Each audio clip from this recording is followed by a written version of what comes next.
मैं जावेद हिंदुस्तानी एक बार आप सभी का अपने YouTube channel smart study A to Z पर एक नए टॉपिक के साथ स्वागत करता हूं। तो चलिए टॉपिक से जुड़ जाइए। इस टॉपिक का नाम है स्वामी विवेकानंद। जैसा कि आप सबको पता है कि आज 12 जनवरी है और 12 जनवरी के दिन भारत के अंदर एक महान पुरुष अर्थात स्वामी विवेकानंद जी का जन्म होता है। स्वामी विवेकानंद जी का जन्म कब होता है? 12 जनवरी 1863 ईस्वी में कोलकाता में होता है। 1863 ईस्वी में कोलकाता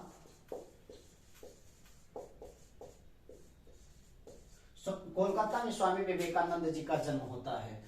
इनके बचपन का नाम नरेंद्र दत्त था तथा उसके बाद में इनका नाम स्वामी विवेकानंद पड़ा। इनके बचपन का क्या नाम था? नरेंद्र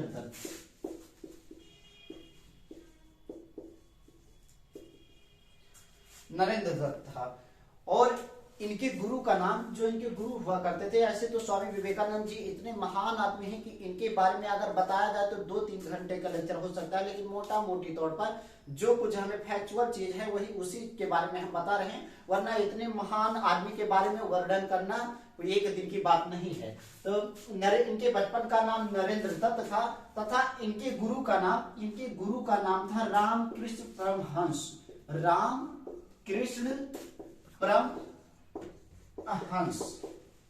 एक बड़ी इंटरेस्टिंग कहानी है कि एक बार जब ये अपने गुरु जी के पास जाते हैं अर्थात रामकृष्ण परमहंस जी के पास जाते हैं और अचानक से जब उनके सामने आते हैं तो रामकृष्ण परमहंस जी पूछते हैं, आप कौन हैं? तो स्वामी विवेकानंद जी जवाब देते हैं बड़े मुस्कुरा के कि यही तो मैं जानने आया हूं कि मैं कौन हूं, अर्थात अभी तक मुझे ये नहीं पता कि मैं कौन हूं। और स्वामी विवेकानंद जी इतने प्रफुल्लित और इतने चीरवान व्यक्ति थे और यहां तक कहा जाता है कि एक बार जो ये कुछ कोटेशन पढ़ लेते थे या एक बार कोई भी बुक पढ़ लेते थे वो इनके दिमाग में हमेशा के लिए छप जाती थी अर्थात इनके कंठस्थ और इनकी स्मृति बहुत अच्छी थी।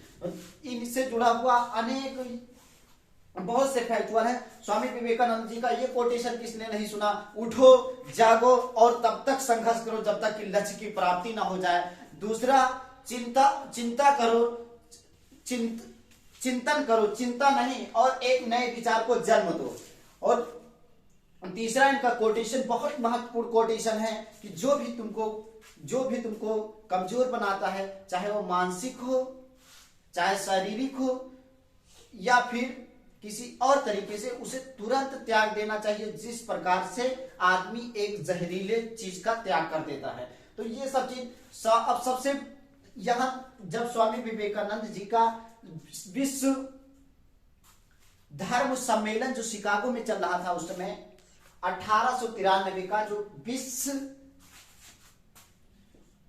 1893 ईस्वी में अमेरिका के अंदर शिकागो में, कहा? अमेरिका के अंदर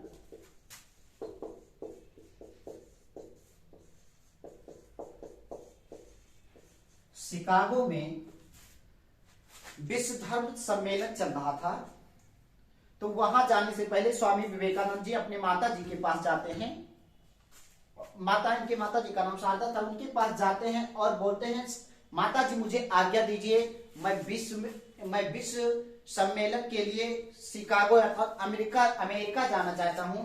तो उनकी माता जी कहती हैं, बेटा वहां जाने से पहले मैं तुम्हारी एक प्रतीक्षा लेना चाहती हूँ। तो उसके लिए वहां पास में एक टेबल पर एक चाकू पड़ा रहता है और इनकी माता जी कहती हैं स्वामी विवेकानंद जी से कि बेटा वो चाकू उठाकर मुझे दे दीजिए।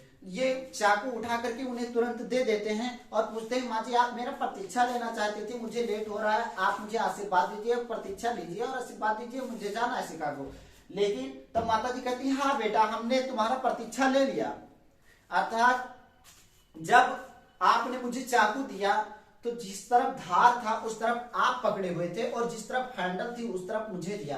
अर्थात अगर कोई भी नुकसान आए तो पहले आप झेलते, उसके बाद में वो जो नुकसान होता वो हमारा होता। अर्थात आप बाहर जा रहे हैं, कहीं भी जा रहे हैं तो दूसरे का हित पहले आप सोचेंगे। तो इसलिए जाइए, आप विजयी होंगे हर एक। और जब शिकागो में पहुंचते हैं तो वहां पर इनको 2 मिनट का समय दिया जाता है। इतने चीरवान व्यक्ति, इनको 2 मिनट का समय दिया जाता है। और ये गेरुआ कलर का वस्त्र धारण किए रहते हैं, जिसे लोग वहां के क्या बोलते हैं, उसे हम बोलते हैं चोंगा वगैरह करके कुछ बोलते हैं। जो पीला पीला वस्त्र होता है उसे देख करके अमेरिका के लोग, जो इतना स्टाइलिश, इतना मॉडर्न, कुछ यहाँ तक की कहावत है कि वहां पर इन्होंने भाषण में कहा था कि हम वहां से हैं जहां चरित्र पर आदमी बल देता है। और ये अमेरिका है, यहाँ पर लोग दर्जी के द्वारा सिले गए कपड़े को अपना चरित्र समझते हैं। ये कहां तक सच्चाई है ये नहीं कह सकते, लेकिन ऐसा लोगों के द्वारा बताया जाता है। तो जब शिकागो विश्व सम्मेलन में ये पहुंचते हैं तो इन्हें केवल 2 मिनट का समय दिया जाता है। इतने चरित्रवान आदमी को केवल 2 मिनट का समय दिया जाता है। और उसके बाद में जब ये शुरुआत करते हैं इन शब्दों से, brothers and sister of America, अर्थात अमेरिका के भाइयों और बहनों, तो यही चीज सभी लोगों को इतना मनमोहक बना लेती है कि कोई भी होगा तो इतने निष्पक्ष रूप से अपने भाई बहन के समान प्यार नहीं देगा। तो ये चीज लोगों के अंदर इतना अपनी तरफ आकर्षित की कि कम से कम 2 मिनट तक पूरे हॉल में तालियां बजती रही। और स्वामी जी को एक नया ऊर्जा मिला और एक इनकी स्पीच काफी लंबे समय तक चली गई। लोगों इनसे काफी लोग मिले और इनके विचारों से समझ लीजिए इनके विचारों का अपने अंदर जीवन में उतारे। और उसके बाद में स्वामी जी बहुत ज्यादा शिकागो के अंदर भी फेमस हुए। और यह ऐसा मंच था जहां पर इन्होंने सर्वप्रथम जो हिंदू धर्म है उसको सभी लोगों के सामने एक खुले मंच पर रखा। अर्थात ये हिंदू धर्म के प्रचार के लिए सर्वप्रथम शिकागो गए। वहां पर इससे पहले कि हिंदू धर्म इतना पॉपुलर नहीं था, लेकिन लोग उनके अच्छाइयों को समझ गए कि स्वामी विवेकानंद जी अच्छे हिंदू दर्शन, वहां पर स्टेज पर एक अच्छा हिंदू दर्शन कराया, जिससे लोगों के अंदर हिंदू धर्म के लिए एक रिस्पेक्ट अलग से जगी। और यहाँ तक स्वामी विवेकानंद जी अर्थात इतना रूढ़वादी नहीं थे, किसी धर्म को खास करके वो नहीं मानते थे। उनका मानना था यहाँ तक कि अगर किसी व्यक्ति के अंदर अगर वो शारीरिक रूप से अत्यधिक बल दिया करते थे, वो उनका मानना था कि लोग शारीरिक रूप से बलिष्ठ हो। उनका यहाँ तक कि कहना है कि अगर तुम शरीर से कमजोर हो तो समझ लीजिए कि तुम एक पाप कर रहे हो। अगर तुम शरीर से कमजोर हो तो समझ लीजिए एक पाप कर रहे हो। मंदिर में पूजा करने से बेहतर है कि तुम फुटबॉल खेलो। तो इस चीजों से ये पता चलता है कि स्वामी विवेकानंद जी किसी कट्टरपंथी विचारधारा पे विश्वास नहीं करते थे। तो यहाँ तक कि कुछ शायर लोग भी इस चीज में जोड़ते हैं कि और भी ऊंचा और भी उम्दा इस देश का नाम हो जाता अगर हर एक व्यक्ति एपीजे अब्दुल कलाम, स्वामी विवेकानंद और अब्दुल कलाम हो जाता।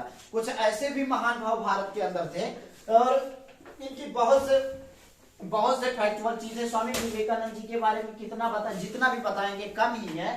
अब एक बार ये समझ लीजिए कि भारत के अंदर जो ये steel, Tata iron and steel company है, ये भी समझ लीजिए किसकी, स्वामी विवेकानंद जी की ही देन है अगर अंदर से देखे तो। एक बार जब शिकागो ये जा रहे थे स्पीच देने के लिए, तो जिस फ्लाइट में ये बैठे थे उसी में जहांगीर रतन जी टाटा बैठे थे, उनसे इनकी बात हुई। तो कहीं कहा किस उद्देश्य से जा रहे हैं, तो उन्होंने बोला कि हम विदेश जा रहे हैं व्यापार के उद्देश्य से। तब उन्होंने इनको विचार दिया, किनको, टाटा जी को, स्वामी विवेकानंद जी ने विचार दिया कि क्यों ना आप इस समय लौह क्रांति युग है, इस युग में क्यों ना आप भारत के अंदर ही इन्वेस्ट करें, भारत के अंदर ही फैक्ट्री की स्थापना करें, जिससे भारत में विस्तार हो और भारत डेवलप करे।